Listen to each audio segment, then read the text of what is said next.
In a world of busy bees and podcasts, oops, wrong script.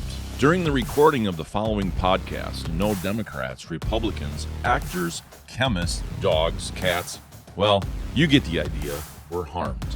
However, it has been said some have been offended by the opinions seen and heard here. Oh, and please remember to pull clips out of context. Wait. Ladies and gentlemen, Matt Logan. Welcome to Shh, It Matters. Sorry. I'm sorry.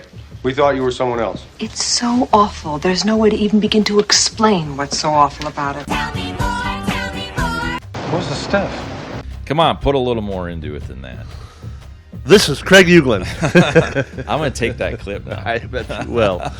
You can find me on Facebook, Instagram, and Shh, It Matters. A Republican truck driver and political novice defeats longtime New Jersey State Senate President Steve Sweeney.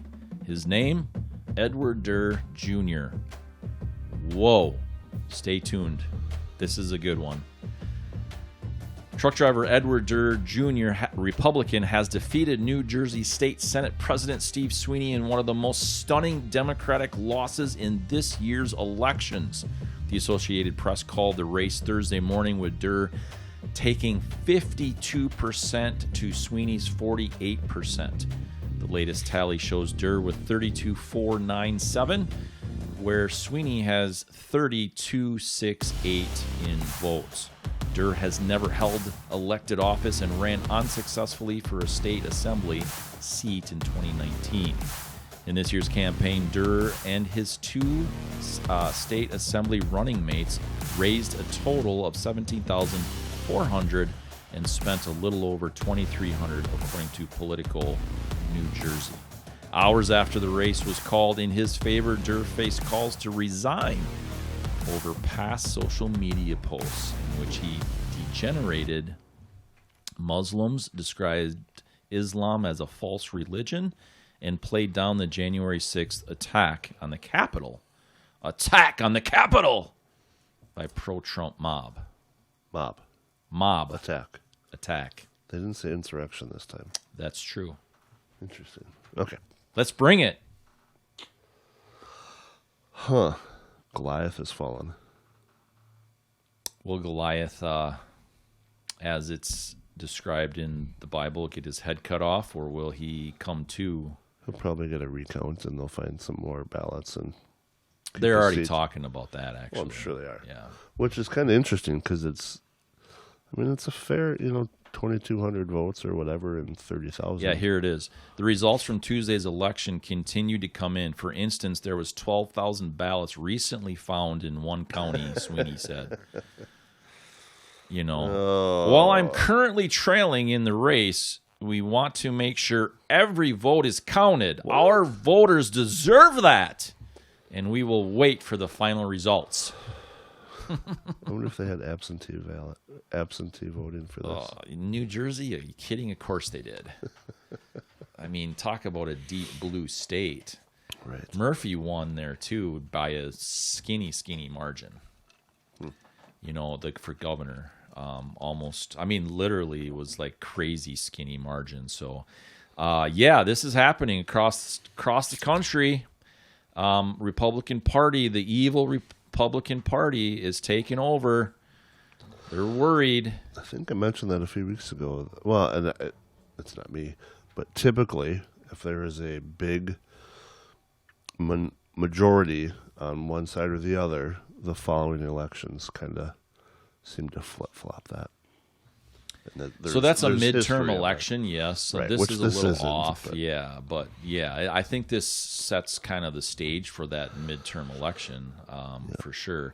Texas, it's going to be a wake-up call for the DFL of, we're not just going to be able to coast through these elections. We're going to actually have to work at it. Well, I think that what this says to me, a lot of it says that their policies are not what the majority of Americans want. I really I mean, we've talked about the school board issue, a lot of different things over the past few weeks, but it's pretty important to understand this. They're not trying to reach across the aisle in any way. And I'll say this about the Republicans. They just slow things down for the Democratic Party in the last decade at least. Well, probably 20 years. Maybe not 20, but 15 for sure. Since the 15. Obama administration, for sure. Yeah. They slowed things down, and that was about it. And you know, look. But both parties do that. I mean, I'm not sure I would agree with that. They did that when Trump was president, too. The DFL did that when Trump was president. They slowed things down. Well, the Republicans did, too. Right. But which shows the establishment mentality. I mean, that they're pro-establishment and not pro-people. Right. And I think that's what this says to me a lot of, is like, this is pro-people. This is like the people the saying Plumber we Joe want... or whatever. What's that? This is like the Plumber Joe. Yeah. Just a truck driver. Yep. Not just. They're very important.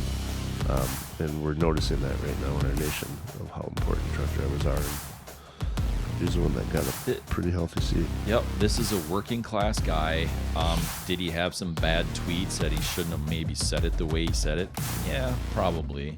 We've all been guilty of that. Yeah, I mean, come on. I've seen some of these things that the Democrat Party specifically has endorsed and said, and I mean, you know, the effigies of Trump and Katie Griffith and all that kind of stuff. You know, and how horrible that was. And then you go back to, okay, but people did it for Obama and blah blah blah blah blah. And then so that what happens there? That's a vicious cycle. You're fighting and fighting and fighting instead of saying, hey, what do we have in common?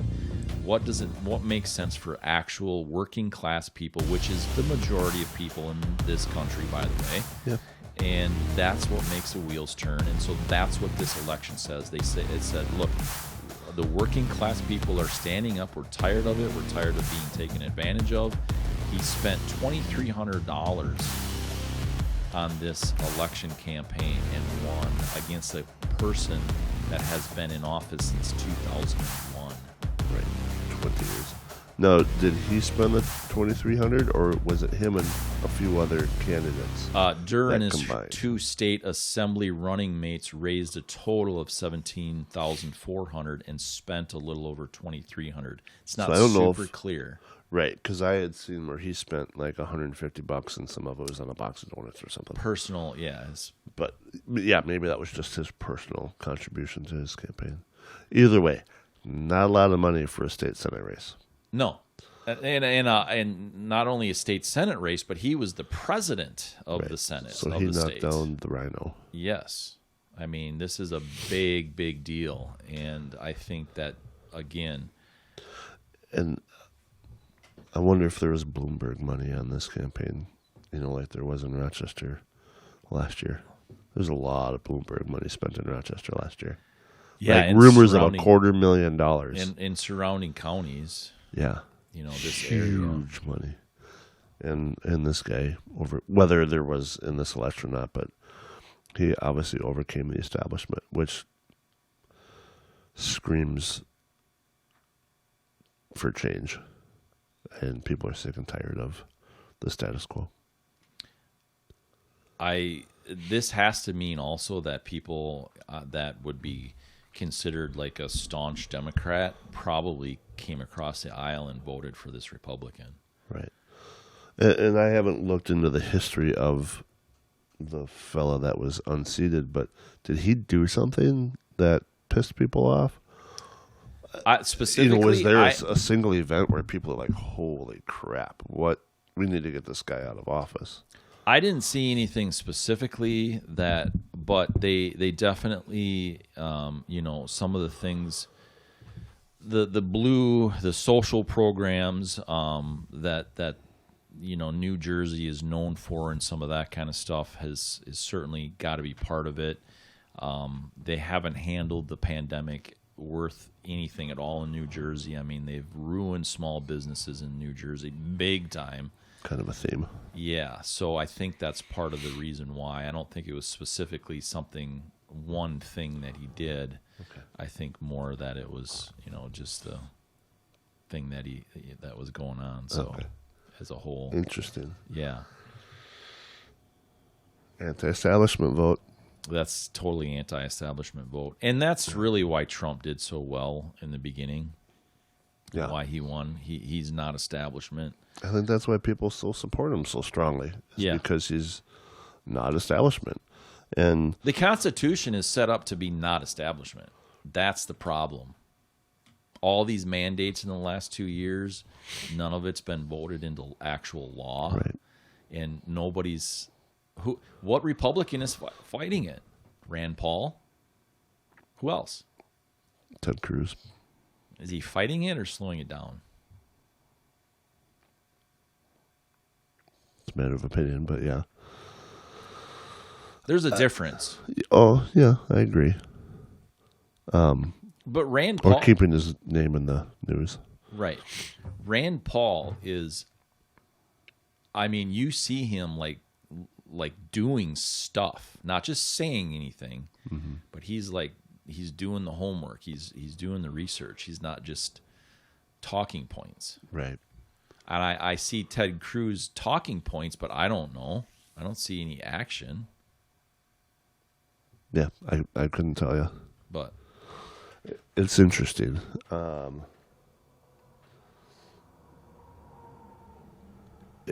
I mean, we try to stay non-political, like not going towards one party or the other, but a fear for the Republicans is this may be the wake-up call for the DFL for sure. that we better really concentrate on our elections next year and get our ducks in a row, because it's not going to be a cakewalk. It's good that you say we're not trying to prop up one party or another. And because we're here as working class people, I worked like 70 hours last week. You know, I got home from work at 1 something this morning. We're here in the morning, 4.5 hours of sleep. You know, I'm dedicated to people, and especially working class people, trying to be transparent with what's happening, what this looks like to me as a working class human. All those kinds of things. I can't speak for you, so I'm a realtor. I just unlock doors. There you go. Yeah. But my point is we're here to do that. Be transparent about what's kind of happening, give our opinion on it, not prop up one. Yes, not prop up one party or another. Right. Last year through my campaign, I had said over and over, because people want to pigeonhole you. Are you left? Are you right? And I was very clear that I didn't think that we had a good candidate on either side of the aisle for a presidential election last year. And so what I've been asked that question, I give the answer basically in short of is I said I don't know. Is the Constitution on the left or on the right? Right. There's of the it's on the right of the two parties. Constitution is on the right. No, I'm not saying You're left saying or correct. Right. Correct. Yes, bad choice of words. There's goods and bads in both parties. There's things that I agree with in the DFL, and there's things that I agree with in the GOP. You're no, but they're wrong. One party is better than the other. There's just if we had a middle party that represented like the 70 or 80% of the majority of our country, I'd be all over it. But there isn't anybody that's moderate. Should there be a two-party? There should be a 20-party system. Okay. Would anything get done? Hopefully. What gets done now? Nothing. No, that's not true. Minimal. What gets done Party is not politics for by the majority. Yes, what gets done is not for working class people. What gets done is for the establishment people. Right. But if you don't have a majority, the politicians, and I am not a poli-sci major, so take this for what it's worth. In my opinion, if there wasn't a two-party system, if everybody was on a more level playing field, that every one of our representatives would have to work much harder for us than they do in a two-party system, because they're being backed by the system that's going to push them through their election. So if I put a D behind my name or an R behind my name, those parties are going to help carry me through that election. and because you just have to beat the other person on the other side of the aisle. Where if there's 10 people running for an election, you're going to have to prove your worth because you have 9 competitors, legitimate competitors, not just, well, we just got to worry about that guy with that initial behind him. And what it used to I think be, I think it would make officials more responsible to their constituents. I agree. And what it would do, I think, is that gets it back to the people. And that's where it needs to be. Yes.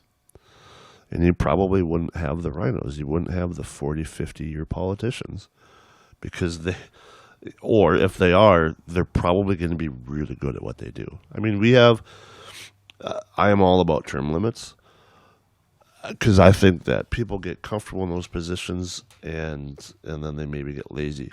But with that being said, I think there's a state representative in Rochester that has been doing it for a long time, and I have a lot of respect for that person. And they don't play the aisle, or they don't play party politics, in my opinion. That person has initiatives that are talking points for both parties, and the person is very reasonable. And I would hate to see that person not be able to do what they do because they've been in their position for as long as they have. But I think that's a very rare circumstance. I would agree with that story. Yeah. I don't know who you're talking about, but... And it doesn't matter. I'm not afraid to say their name. I'm being very vague. But I have a lot of respect for this person, and that's I don't see the initial behind their name. I see that person for what they've done for Rochester, for Olmsted County, for Southeast Minnesota, and what they've done on a state level it's a very green-oriented person and a very mental health-oriented person. Those aren't Republican initiatives. So it sounds like to me that this person is for people, not for party. Absolutely. And that's exactly my point with this, and I think why this truck driver was elected, because he is a people candidate. Right. He just happens to have an R behind his name. Because that aligns most with his views. Right. And unfortunately, there has to be a party. Yes. This party is ended. Okay, so I'll see you later, huh? I'll give you a call. Hammer the share button. Go ahead and hammer out a comment to us. Go ahead and hammer the like button. Go ahead and hammer the subscription button. Go ahead and hammer the notification bell so that when we have new content up, you're the first to know about it. We really appreciate the comments, shares, likes, because you know what? That's the best way you can support us, because the algorithms on all these fancy computers, that's what they need. We appreciate it.